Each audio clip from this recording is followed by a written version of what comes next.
watching HTN, Herricks Television Network Sports. Hello Herricks, it's a good day, it's finally Friday, and it's time for this week's Herricks Highlander Sports Update.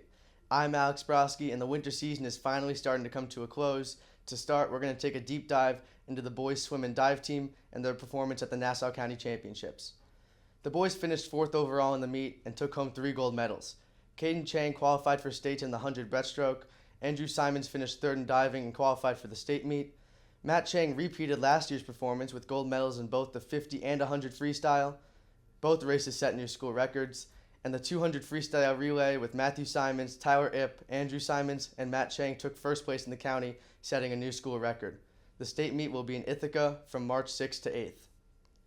On Monday, the state qualifiers for winter track took place, and in March, Jacob Kim will go to states for long jump and triple jump, and Kenneth Romdial will go to states for shot put.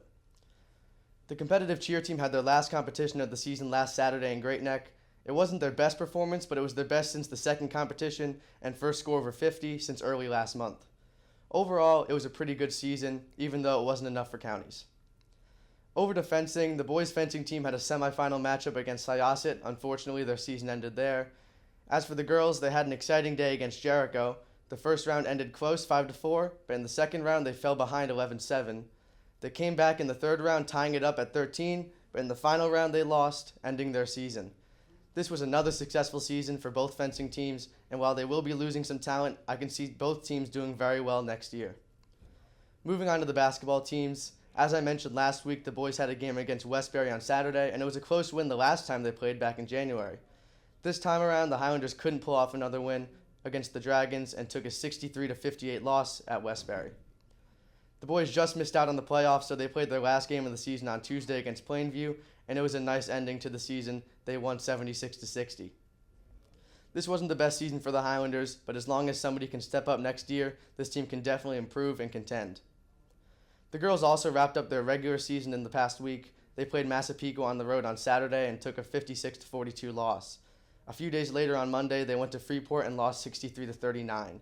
Despite those losses, the girls made the playoffs. Their first game will be on Wednesday against Massapequa. If you've been paying attention, you'll remember they lost on Saturday to Massapequa, so the girls will definitely have to put some work in to beat the number 1 seeded Chiefs. Hopefully that game will end the same as the Super Bowl with the Chiefs' loss. I think the girls can do it. That game will be Wednesday over the break in Massapequa. Well, that's all for this week's Sports Highlights. I'm Alex Brosky from inside of the TV studio, and I won't be back next week because of the break, but I'll be back the week after to do this again. Good luck to the girls basketball team in their playoff game, and let's go Highlanders! Thank you for watching HTN Sports.